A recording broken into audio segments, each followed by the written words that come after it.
পবিত্র বেশির আল্লাহ করবেন, নবীজিকে বেশি সালাম দেবেন। লিল্লাহি ওয়া মালাইকাতুহু ইউসাল্লুনা আলান নবী ইয়া আইয়ুহাল্লাযীনা আমানু সাল্লু আলাইহি ওয়া সাল্লিমু তাসলিমা। বলেন সুবহানাল্লাহ। কৃষ্টি বান্দাকে আল্লাহ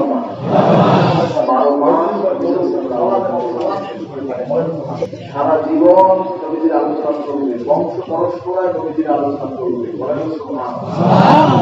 আল্লাহ বলছেন ওয়ারাফা'না লাকা যিকরাক, নবী আপনার আলোচনাকে, স্মরণকে আমি সুউচ্চ করেছি। বলেন সুবহানাল্লাহ। নবী সাল্লাল্লাহু আলাইহি ওয়াসাল্লামের জিন্দেগি, নবীজির জীবনী, নবী সাল্লাল্লাহু আলাইহি ওয়াসাল্লাম নবীজির আমল, এটা ধারাবাহিক চলতে থাকবে আলোচনা। কথা বলেন না হাজিরিন, পবিত্র মিলাদুন নবী, কারণ এই দিনে বহু অলৌকিক ঘটনা ঘটে গেছে। 570 খ্রিস্টাব্দে রহমতুল্লাহ আলামিন দুনিয়া এসেছে। হযরত ঈসা রুহুল আলাইহিস সালাম তিনি যখন আসমানে চলে গেলেন, তখন থেকে 570 বছর পরে নবী সাল্লাল্লাহু আলাইহি ওয়াসাল্লাম দুনিয়া আসছে। বলেন সুবহানাল্লাহ। 570 হাজিরিন, হুজুর ভূমিষ্ঠ হলেন। 40 বছর একদিনে নবীজি নবুয়ত লাভ করলেন। বলেন সুবহানাল্লাহ। নবুয়তের প্রকাশ হল, তার উপর ওহী আসলো। ওহী আসছে 40 বছর একদিনে, কিন্তু সে কি নবী কি 40 বছর একদিনে নবী হলেন না আগেও নবী ছিলেন? আপনাদের বিশ্বাস কি? কুনতু নবিয়্যান ওয়া আতামু বাইনাল মা'i ওয়াত তিন। বলেন সুবহানাল্লাহ। অপর রিওয়ায়াতে আছে বাইনা রূহ ওয়াল জাসাদ। আদম আলাইহিস সালাম যখন পানি এবং মাটি, নবীজি বলেন তখন আমি নবী। সুবহানাল্লাহ। বলেন সুবহানাল্লাহ। আদম যখন কাদা এবং পানিতে, তখন নবীজি বলছেন আমি তখন নবী। সুবহানাল্লাহ। 40 বছর আগে আর পরে কি নবুয়তের কিছু বলা আছে এখানে? বলেন সুবহানাল্লাহ। হাজিরিন, রহমাতুল্লিল আলামিন দুনিয়া যেদিন আগমন করলেন, হাজিরিন মুজুসি অগ্নিশিখা, অগ্নিপূজক, অগ্নি পূজা করতে হতো। হাজিরিন, নবীজি দুনিয়া আগমন করেছেন, অগ্নি যে শিখা নিজে পানি নেয় না, এত জ্বালানোর চেষ্টা করলো, তা আর জ্বলল না। কেমন পর্যন্ত আর জ্বলবে না। বলেন না সুবহানাল্লাহ। নওশের বালাখানা, পারস্যে, ইরাক এবং পারস্যের বর্ডারে আমি গেছিলাম, দেখছি ইরাকে। হাজিরুন, নওশের বালাখানা ভেঙে খান খান হয়ে গেছে। মধুসিদের অগ্নিশিখা থেকে পানি হয়েছে। হাজিরিন ভাইরা আমার, ইসরাফিল আলাইহিস সালাম সেদিন সিংহা মুখে দিয়েছে। নবীজি যখন মেরাজে গেলেন, বিশাল এক দেহের অধিকারী, বিশাল এক দেহ, সিংহা মুখে। সালাম দেয় কিন্তু সে জবাব দেয় না। কিছুক্ষণ পর সিংহেরা সরাইয়া মাথা নোয়াইয়া হুজুরের কথা বলে, আপনাদের জন্ম হয়েছে সেদিন আমি শিক্ষা হয়েছে মুখে। অর্থাৎ নবীজির পরে আর কোন নবী আসবে না, কিয়ামত পর্যন্ত। কথা বলছেন? হাজিরিন ভাইরা আমার, কিয়ামত কত কাছে। নবীজি বললেন এই দুইটা আঙ্গুল, এই আঙ্গুল দূরত্ব কত, কিয়ামতের দূরত্ব। হাজিরিন, নবী সাল্লাল্লাহু আলাইহি ওয়াসাল্লামের আগমন হয়েছে, কিয়ামত নিকটবর্তী হয়েছে। ইসরাফিল আলাইহিস সালাম ওই রজনীতে তিনি আপনার সিংহা মুখে গেলেন। হাজিরিন ভাইরা আমার, বহু অলৌকিক ঘটনা, যে ঘটনা বলে শেষ করা যাবে না। মিলাদুন নবীর বৈশিষ্ট্য, মিলাদুন নবীর ফজিলত বিশাল ব্যাপার। হাজিরিন, আল্লাহ বলছেন আনন্দ প্রকাশ করো, ফালিয়াফরাহু। বলেন সুবহানাল্লাহ। আনন্দ প্রকাশ করো। কি প্রকাশ করতে বলছেন? বলেন কি প্রকাশ? আনন্দ প্রকাশ হয়ে যাবে। নবীজি দুনিয়া আসছে, সবচাইতে বেশি কাঁদছে কেনা জানেন?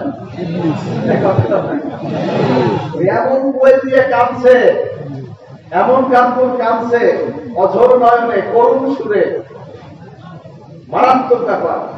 সেটা তার মিশন সব শেষ। নবীজি আসছে, তার মিশন শেষ।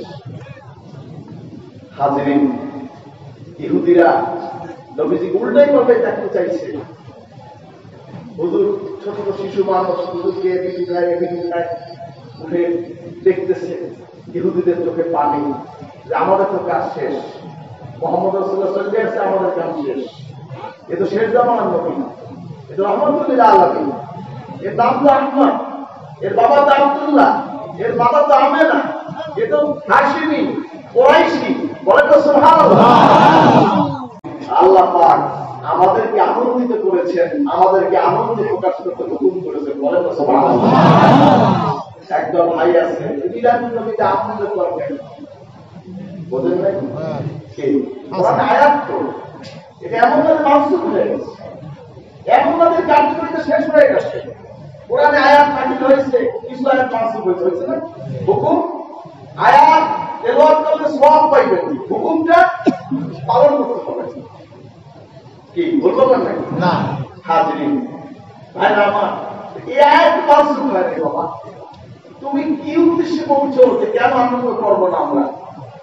নবীজি ইন্তেকাল করেছেন, নবী সাল্লাল্লাহু আলাইহি ওয়াসাল্লাম ইন্তেকাল করেছেন, মুমিনের চাইতে কষ্ট ব্যথা আর কিছুই হতে পারে না। জি, কিন্তু নবীজি যে দুনিয়ায় এসেছেন, যার কারণে আমরা ইসলাম পেয়েছি, দ্বীন পেয়েছি, কোরআন পেয়েছি, হাদিস পেয়েছি, আল্লাহকে চিনেছি, এজন্য কি আপনি সচেতন হবেন না? জি, এক কোটি নারা তাকবীর।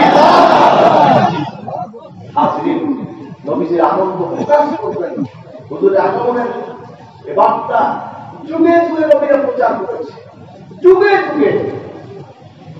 ঈসা রূহুল আলাইহিস সালাম আবদার করেছে আল্লাহর কাছে, আল্লাহ তুমি আমার শেষ নবীর উম্মত বানাই দাও। সুবহানাল্লাহ। তিনি ইন্তেকাল করছেন, কে কথা না নাই? তিনি আসমানে আছেন। সুবহানাল্লাহ। তিনি আসমানে আছেন। শেষ জামানায় আবার তিনি দুনিয়ায় আসবেন, তখন তিনি নবী হিসেবে আসবেন না, নবীদের উম্মত হিসেবে আসবেন। রওজা শরীফে তার স্থান রাখা আছে। নবীজির যে হুজরা শরীফ, আয়েশা সিদ্দিকা রাদিয়াল্লাহু আনহা হুজরা, সে হুজরায় নবীজি শুয়ে আছেন। নবী সাল্লাল্লাহু আলাইহি ওয়াসাল্লাম বাম পাশে, আবু বকর সিদ্দিক রাদিয়াল্লাহু আনহু ডান পাশে শুয়ে আছেন। তার কাছে ওমর ইবনে খাত্তাব খলিফাতুল মুসলিমিন আমিরুল মুমিনিন তিনি শুয়ে আছেন। তার বাম পাশে যার স্থান হবে তিনি হলেন ঈসা রূহুল আলাইহিস সালাম, যিনি শেষ জামানায় নবীর উম্মত হিসেবে আসবেন। যাই হোক হাজিরিন, মিলাদুন নবী আলোচনা, অনেকে আবার বলে যে মদিনায় নাকি দোয়া কবুলের কোনো স্থান নেই।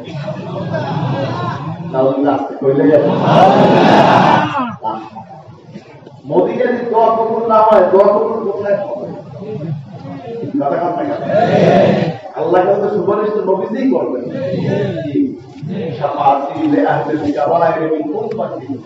নবীজির রওজা শরীফের ওয়ালের মধ্যে হাদিসে লেখা আছে যে আমার উম্মতের মধ্যে যারা কবিরা গুনাহ করছে, তওবা করে মরতে পারে নাই, তাদের জন্য আমি সুপারিশকারী হব। জোরে কোন না সুবহানাল্লাহ।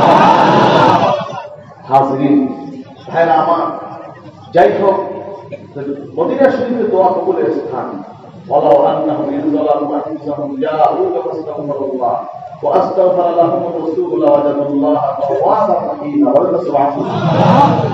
যারা আল্লাহকে, যারা তওবা করতে চায় আল্লাহর কাছে, কার কাছে বলেন? কার কাছে?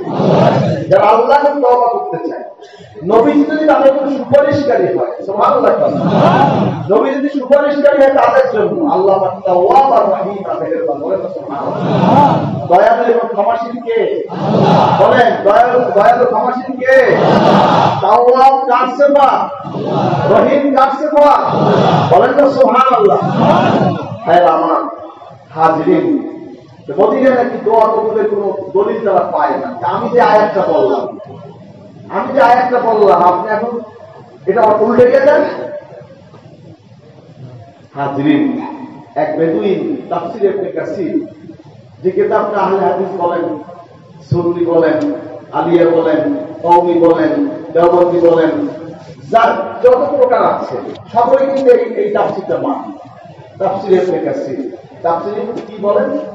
ইবনে কাসির। ইবনে কাসিরে আয়াতটা দিয়ে ঘটনা লিখেছে, কবিতাও আছে।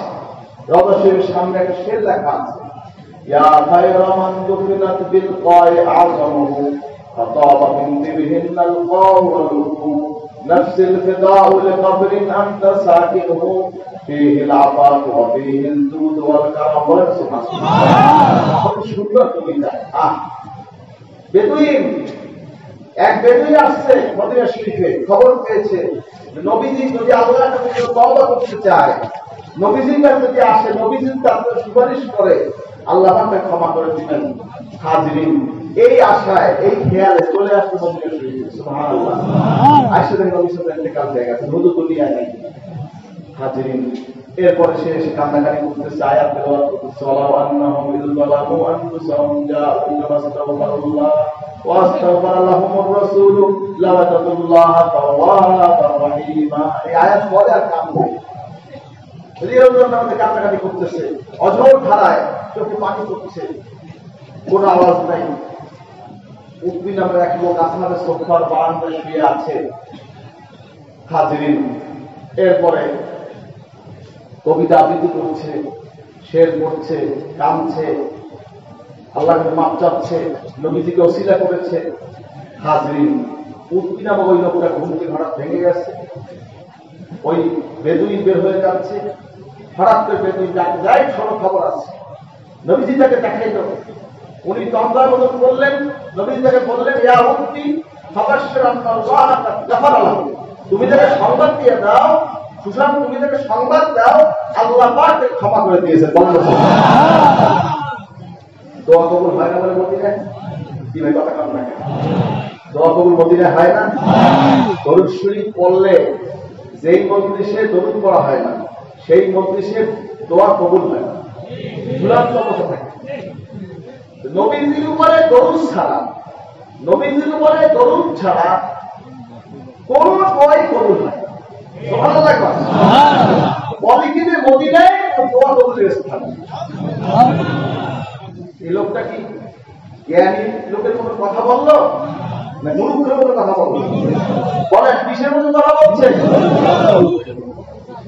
আল্লাহ পাক এদের থেকে আমাকে হেফাজত করেন। রাসূল পাক সাল্লাল্লাহু আলাইহি ওয়াসাল্লাম হায়াতুল নবী রওজা শরীফে তিনি শুয়ে আছেন। আজ উম্মতের সালাম, দরুদ, সালাত নবীজির দরবারে পৌঁছে দেওয়া হচ্ছে। বলেন সুবহানাল্লাহ। আল্লাহ পাক সারা পৃথিবীতে ভলান্টিয়ার ঠিক করে দেন, ভলান্টিয়ার ফেরেশতা। সুবহানাল্লাহ। ভলান্টিয়ার ফেরেশতা যারা নবীজির কাছে দরুদ শরীফ পৌঁছে গেছে। সুবহানাল্লাহ না? একবার সুবহানাল্লাহ বলে আসমান থেকে দরুদ পাঠায়, আসমান সব নেক আমলে পরিপূর্ণ। সুবহানাল্লাহ।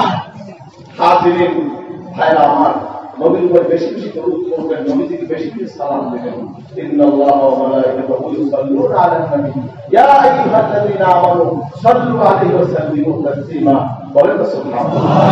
নিশ্চয়ই মহান রব্বুল আলামিন এবং তার ফেরেশতাগণ নবীর উপর দরুদ, সালাত এবং সালাম পেশ করে থাকেন। বলেন সুবহানাল্লাহ। নবীর উপর দরুদ পড়ে থাকেন, সালাত করে থাকেন। সুতরাং হে ঈমানদারগণ, তোমরাও নবীজির উপরে দরুদ অথবা সালাত এবং সালাম পেশ করো। বলেন সুবহানাল্লাহ। কাদের উপরে হুকুম? ঈমানদার। কাদের উপরে? বলেন কাদের উপরে? ঈমানদার দিকে দাঁড়িয়ে দাঁড়ায় থাকবি। আল্লাহ কবুল করে। আমিন। যদি আপনি ঈমানদার হয়ে থাকেন, নবীজিকে আপনি সালাম দেবেন, দরুদ করবেন। এই রাজি? রাজি? কে রাজি? আল্লাহ কবুল করে। আমিন। সাল্লু আলাইহি ওয়া সাল্লিমু তাসলিমা। সাল্লু আলাইহি ওয়া সাল্লিমু তাসলিমা। কয়টা জিনিস? বলেন কয়টা? আঙুলে দেখা, প্র্যাকটিক্যাল দেখতে চাই। কয়টা? কয়টা কাজ? সাল্লু আলাইহি ওয়া সাল্লিমু তাসলিমা। বলেন তো নবীজির উপরে দরুদ এবং সালাম পেশ করা হুকুম হয়েছে কার তরফ থেকে? কাদের উপরে? ঈমানদারদের উপরে। কাদের উপরে? যার ঈমান আছে, যে মুত্তাকি, আল্লাহ মানে, নবী মানে, কোরআন মানে, দ্বীন মানে, ইসলাম মানে, তার উপরে হুকুম হলো সাল্লু আলাইহি ওয়া সাল্লিমু তাসলিমা। ইয়া আইয়ুহাল্লাযীনা আমানু সাল্লু আলাইহি ওয়া সাল্লিমু তাসলিমা। সুবহানাল্লাহ।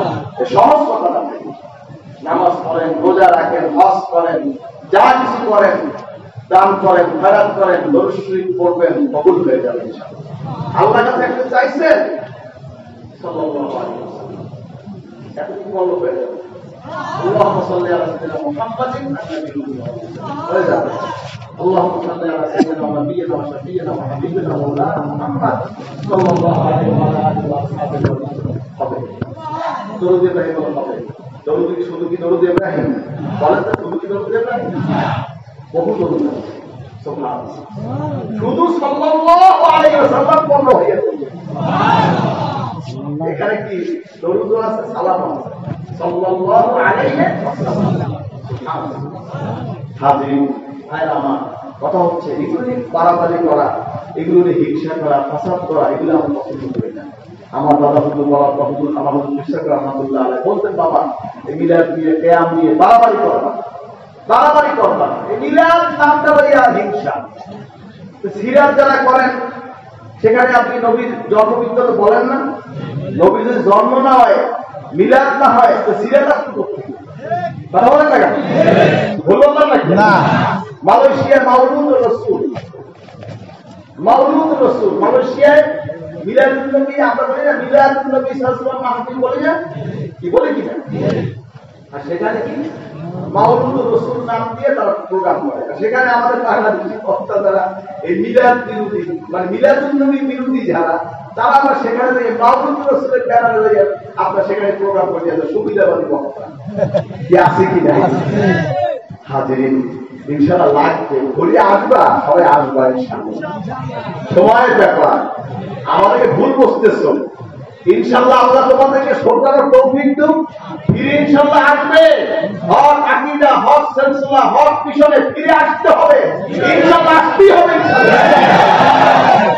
সাফসিরা শরীফের দাওয়াত, এই খেদমত, ধারাবাহিকতা, যা কিছু ইখলাস ভিত্তিক, দুনিয়ার জন্য নয়, একমাত্র আল্লাহর জন্য।